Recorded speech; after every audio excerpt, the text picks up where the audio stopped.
चलो जी, ठीक है। तो यहाँ पर हमारे पास आ गया अब ये,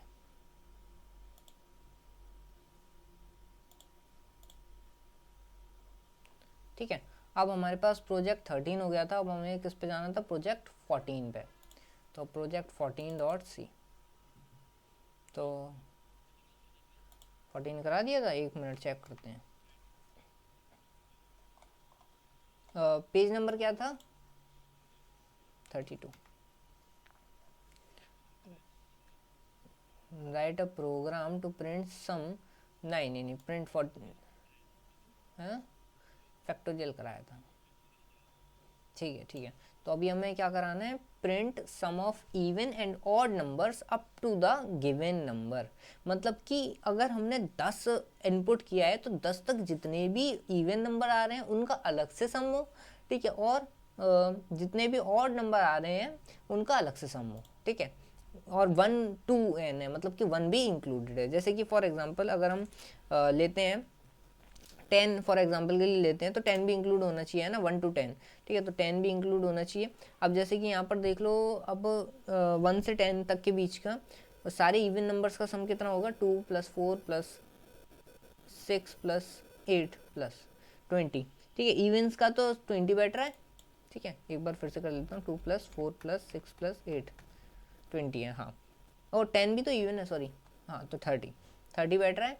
और हमारे पास जो ऑड है वो 1 + 3 + 4 + 6 + 7 + 9 + 30, 4 प्लस कर दिया मैंने गलती से, एक सेकेंड, 1 + 3 + 5 + 7 + ये क्या दिक्कत जा रही है, 1 मिनट, 1 + 3 + 5 + 7 + 9 + 25, ठीक है। 25 और 30 कितना होता है, 55, हाँ सही है, ठीक है। तो अभी हम क्या करेंगे, सबसे पहले VS कोड में खोलेंगे, एक प्रोग्राम बनाएंगे, प्रोजेक्ट 14.c,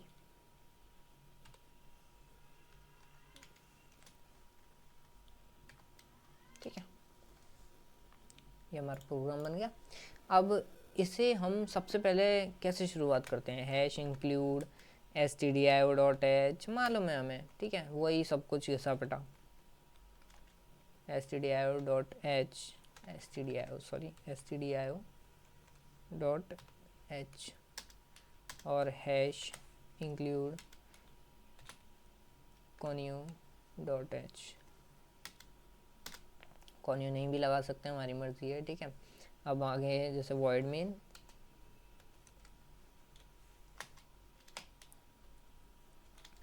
ठीक है।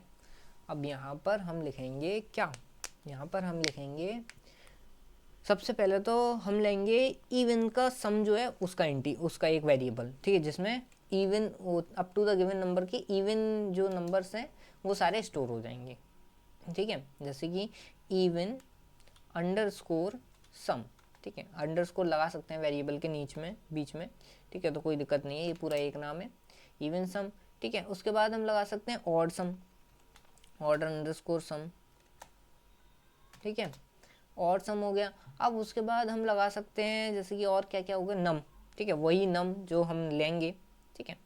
और हमारे पास लूप वेरिएबल भी हमें लेने पड़ेंगे, तो ले लेंगे, चलो जब हम फॉर लूप लगाएंगे तब उसी टाइम ऊपर डाल देंगे, ठीक है, कोई दिक्कत नहीं। तो हमारे पास फिर उसके बाद आ जाता है हमारे पास क्या, इनपुट लेने के लिए, ठीक है,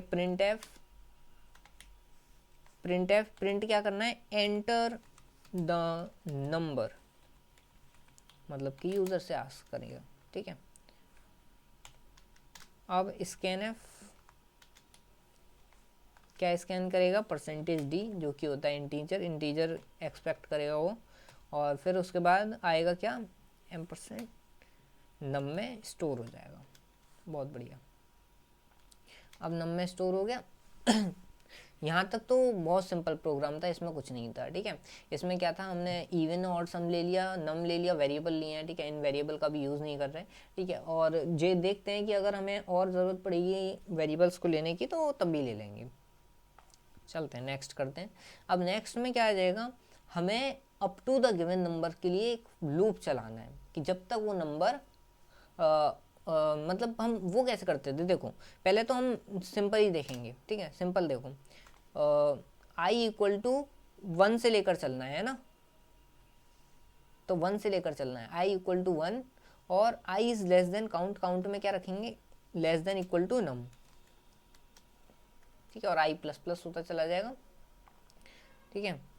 अब यहाँ पर कोड में देखते हैं, अब हमें कोड यहाँ पर लिखना है, ठीक है। अब देखो यहाँ पर हम क्या कर रहे थे, जब उसके लिए कर रहे थे तो क्या कर रहे थे, sum equal to sum plus I, है ना। अच्छा एक चीज़ और, मैंने जब आई ले लिया यहाँ पर वेरिएबल, तो मुझे ऊपर भी यहाँ पर डालना पड़ेगा आई, ठीक है, आई क्योंकि एक लूप वेरिएबल आ गया, ठीक है। अब देखो नीचे नीचे वापस से आ जाते हैं, सम प्लस आई, ठीक है। अब हम क्या बोल रहे हैं कि देखो, हम क्या बोल रहे हैं कि भाई अगर हमारे पास यही जो चीज़ है वो हमारे पास लूप में है, ठीक है। अब इसी को अगर हम लूप में चलाना चाहें और लूप में कंडीशन डाल दें, ठीक है, कि भाई अगर कंडीशन में क्या है, अगर कोई भी नंबर इवन है, मतलब कि आई अगर इवन है, ठीक है, क्योंकि आई की वैल्यू सबसे पहले 1 होगी, ठीक है, तो अगर आई इवन है तो इवन सम में पहुंच जाओ, इवन सम के अंदर घुस जाओ, और अगर आई ऑड है तो फिर ऑड के अंदर घुस जाओ। मतलब कि थोड़ा सोचो कि हम किस में जा रहे हैं, हम किस में जा रहे हैं, इफ़ और एल्स वाली कंडीशन में जा रहे हैं, इफ़ और एल्स वाली कंडीशन में जा रहे हैं हम, ठीक है। तो जब हम इफ़ और एल्स की कंडीशन में जाएंगे तो हम सिंपली फॉर के अंदर, लूप के अंदर लगा रहे हैं हम, ठीक है, कंडीशन, तो हम लूप के अंदर भी कोई कंडीशन लगा सकते हैं, क्या दिक्कत है, कौन मना कर देगा हमसे, ठीक है। अब यहाँ पर कंडीशन क्या है, इफ़ कंडीशन, इफ़ क्या बोल रहा है, इफ़ नंबर जो है अगर मॉड्यूलस करेंगे उसे 2 से, नम मॉड्यूलस 2, मतलब कि नंबर को डिवाइड करो 2 से, और जो सम आएगा, मतलब सॉरी रिमाइंडर आएगा, ठीक है, ये जो है ये सिंबल क्या शो करता है, रिमाइंडर, ठीक है। अगर जो रिमाइंडर आएगा उसका वो जो है बराबर हुआ किसके, 0 के, ठीक है, वो बराबर हुआ 0 के बराबर हुआ, मतलब कि अगर किसी भी चीज़ को 2 से डिवाइड करेंगे और उसका रिजल्ट क्या आता है, 0 आता है, मतलब रिमाइंडर 0 आता है, तो इसका मतलब क्या है, वो नंबर कैसा है, इवन है, ठीक है, वो नंबर इवन है, सिंपल सी बात। तो हम क्या बोलेंगे हम यहाँ पर कि अगर ऐसा है तो एक कोड लिखेंगे हम यहाँ पर कि even sum equal to even sum plus क्या, इवन सम प्लस क्या, आई, ठीक है। अच्छा एक चीज़ मैंने गलती कर दी यहाँ पर, वो ब्लंडर मिस्टेक हो गई, क्या कि हमारी जो कंडीशन है वो आई के हिसाब से चल रही है, मैंने यहाँ पर नम ले लिया, नम तो एक ही रहेगा ना, नम एक ही रहेगा,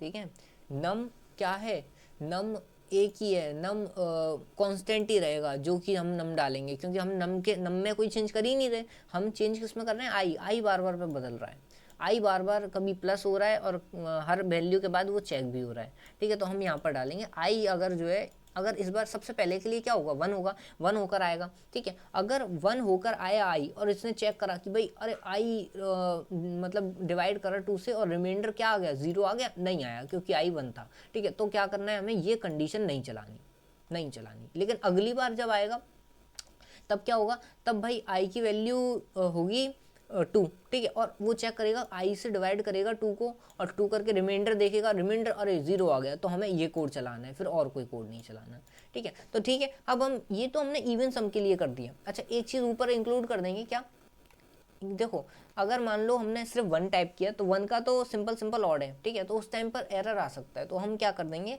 हम इधर इनकी इनिशियल वैल्यू 0 रख देंगे, ठीक है, इनिशियल वैल्यू 0 रख देंगे, मतलब कि अगर मान लो हमने क्या करा, अगर हमने मतलब जो भी मतलब सम किया है, ठीक है, और सम में हमने नंबर में इनपुट जब दिया, हमने यूज़र ने इनपुट दिया तो उसमें इनपुट में उसने 1 दे दिया, ठीक है, तो उसके लिए 1 के लिए एक ही कंडीशन चलेगी, है ना।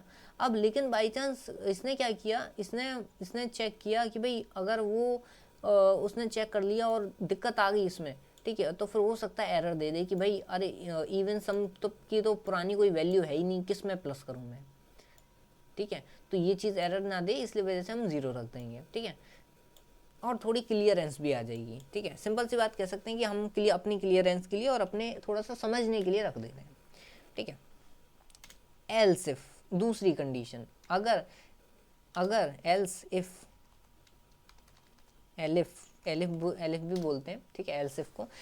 एलिफ जो होता है वो हमारा पाइथन में होता है, ठीक है, हम एलिफ टाइप करते हैं पाइथन में, लेकिन जब हमारा सी की बात आ जाए तो सी में एल्स इफ डालते हैं, ठीक है। तो अब यहाँ पर VS कोड में एलिफ टाइप करने पर भी वो एल्स इफ ही लिख देता है ऑटोमेटिक, क्योंकि उसे मालूम है कि हम सी में काम कर रहे हैं नॉर्मली। तो एल्स इफ, अब दूसरी कंडीशन भी सिंपल ही होगी कि भाई अगर आई को डिवाइड करा 2 से, आई को डिवाइड करा मॉड्यूलस 2 करा तो इक्वल टू 1 आ गया, मतलब कि वो फिर ऑड है। अगर किसी भी चीज़ को डिवाइड करा और उसका वो आ गया, क्या कहते हैं, रिमाइंडर 1 आ गया, तो इसका मतलब है वो ऑड है, ठीक है। तो उसके लिए क्या करो, उसके लिए करो odd sum equal to odd sum plus I, sorry I, ठीक है। अब यहाँ पर कोई दिक्कत, बहुत सिंपल सा प्रोग्राम था, ठीक है। अच्छा, अब एक चीज़ और देखो, यहाँ पर मैं नॉट का कॉन्सेप्ट बताता हूँ, ठीक है। अब देखो हम बोल रहे हैं कि भाई अगर 0 के अलावा कुछ भी हो तो वो ऑड है, हाँ, रिमाइंडर 0 के अलावा कुछ और हो तो भी ऑड है। वैसे तो 1 ही आएगा, 0 के अलावा 2 से डिवाइड कर रहे हैं हम, लेकिन अगर हम बाई चांस ऐसी कोई कंडीशन डाल दें कि भाई अब देखो, अब मान लो अगर मैंने इधर 20 लिख दिया, ठीक है, अब 20 का किसी भी नंबर से डिवाइड होगा तो हर बार तो सिर्फ और सिर्फ 0 नहीं आ सकता, है ना, कभी 1 आएगा, कभी 2 आएगा, 3 आएगा, 4 आएगा, 5 आएगा, 6 7 8 9 10 11 12 13 14 15 16 17 18 19 तक कुछ भी आ सकता है रिमाइंडर में, ठीक है। तो हम अगर ऐसी कंडीशन को जस्टिफाई करना चाहते हैं एक लाइन से, तो हम बोलेंगे कि भाई अगर अगर अगर reminder is not equal to 0 हो, ठीक है, reminder is not equal to 0, अगर 0 से हो गया तो वो परफेक्टली डिवाइड है, और अगर नॉट इक्वल टू है तो उसका ऐसे साइन लगाते हैं, ठीक है। सेम सेम सेम काम करेगा, ठीक है। तो हम ये भी कर सकते हैं, वो भी कर सकते हैं, दोनों काम सेम ही करेगा, ठीक है। बस हमारे लिए ऊपर है कि हम कौन सा यूज़ करते हैं, ठीक है। अब यहाँ पर एंड में क्या करेंगे, हम एंड में प्रोग्राम को फिनिश करने से पहले प्रिंट करेंगे और यहाँ पर बोलेंगे sum of odd up to the given number is percentage D. यहाँ पर एक और कॉन्सेप्ट अब मैं क्लियर करने वाला हूँ, बैकस्लैश n का, ठीक है। बैकस्लैश n मतलब कि नई लाइन, हम दोबारा प्रिंट एफ लिखें या फिर बीच में, और अगर दोबारा भी प्रिंट एफ लिखेंगे तो वो सीधी सीधी लाइन में लिख देगा, तो हम चाहते हैं भाई नई लाइन में आ जाए हमारा, तो नए बैकस्लैश n से हमारा नई लाइन में आता है, ठीक है। अब उसके बाद आ जाते हैं sum of even up to the given number is percentage D, ये भी कुछ ना कुछ होगा, ठीक है।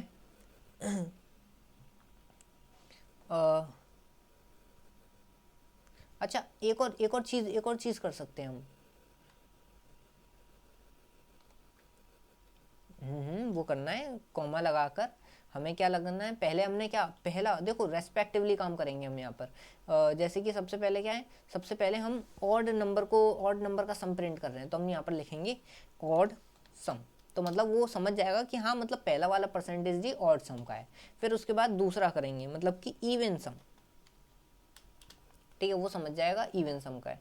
अब देखो इधर एक चीज़ और थोड़ा सा ना, यहाँ तक तो ये चीज़ पूरा समझ में आया होगा, नहीं समझ में आया तो देखो sum of odd up to the given number percentage D, तो ये पहला परसेंटेज डी है, तो पहला परसेंटेज डी जब मतलब सोचेगा वो कि भाई ये परसेंटेज डी मतलब कोई ना कोई इंटीजर मुझे यहाँ पर लिखना है, तो वो क्या करेगा, वो कॉमा के बाद जो भी पहला वेरिएबल है उसका परसेंटेज डी लिख देगा, ठीक है। और फिर उसका दूसरा परसेंटेज डी आ गया, ठीक है, तो दूसरा परसेंटेज डी मतलब कि नेक्स्ट मतलब उसके बाद जो लिखा हुआ है वो वेरिएबल का परसेंटेज डी वो दिखा देगा। अच्छा, हम क्या करते हैं, यहाँ पर 2 परसेंटेज डी और डाल देते हैं, अप टू द गिवन की जगह up to the percentage D, up to the percentage D, और यहाँ पर डालते हैं up to the percentage D इधर भी, ठीक है। 4 परसेंटेज डी हो गए हमारे पास, ठीक है। और हम क्या कर देंगे, यहाँ पर करेंगे नम कॉमा, और यहाँ पर भी करेंगे नम कॉमा, ठीक है। अब यहाँ पर थोड़ा सा ना समझना पड़ेगा इसे, है ना। पहला परसेंटेज डी आया, ठीक है। पहला परसेंटेज डी क्या है, नम। नम क्या था, जो यूज़र ने लिखा था, ठीक है। तो जैसे अगर यूज़र ने लिखा है 10, ठीक है, तो your sum of odd up to the 10 number is, अब फिर उसके बाद उसके जो ऑड नंबर्स का सम है वो लिख देगा। फिर उसके बाद आ जाएगा यहाँ पर sum of the even up to the percentage D, फिर थर्ड नंबर पे पहुँचेगा, ठीक है। थर्ड नंबर पे हमारा क्या है, हमारा ये रहा, ये वाला नम, ठीक है। इसमें बोलेगा कि भाई ये नम ही है, सिंपल सी बात, तो वो क्या है, sum of even up to the 10 number is percentage, जो भी उसका अप टू द इवन जो भी नंबर होगा वो, ठीक है। ऐसे करके हम मल्टीपल जो भी हमारे पास वैल्यूज़ हैं वो एक प्रिंटफ स्टेटमेंट में डाल सकते हैं, ठीक है। तो ये चीज़ हमेशा ध्यान रखनी है कि हमें उन्हें रेस्पेक्टिवली रखना है, ठीक है। तो इस वजह से दिक्कत नहीं आएगी। चलो अब इसे रन करते हैं।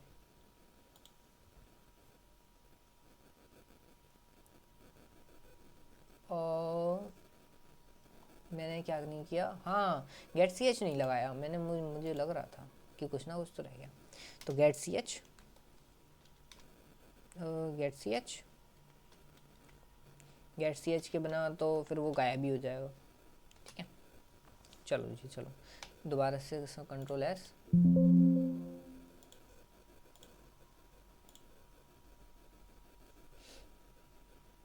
ठीक है, ये हो गई हमारी। और हम पहुंचेंगे यहाँ पर, तो ये प्रोजेक्ट 14.exe, ये हमारे पास एंटर द नंबर, ठीक है। एंटर द नंबर, जैसे कि पहले हम इनपुट करेंगे 10, तो up to the given number is 25, sum of odd up to the 10 number is 25, sum of even up to the 10 number is 30। कोई दिक्कत यहाँ पर, बहुत सिंपल था, है ना। और देख लो हमने पहले वो भी प्रोग्राम बनाया था, अप टू द 10 नंबर की सारे सम को प्लस करना है, ठीक है। तो वहाँ पर क्या आया था हमारा, वहाँ पर हमारे पास वो आया था 55, और देखो इन दोनों का प्लस करके 55 ही आएगा, ठीक है, परफेक्ट है।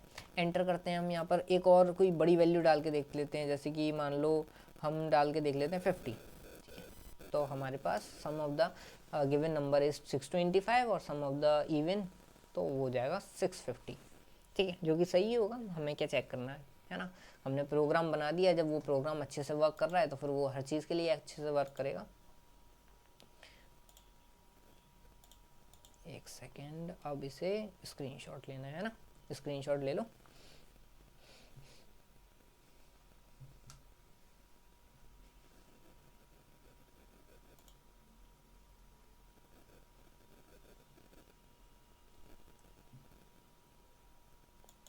ठीक है, अब चलो, तो अब ये हो गया हमारा प्रोग्राम। अब प्रोग्राम 14 के बाद प्रोग्राम 15.c पे चलते हैं।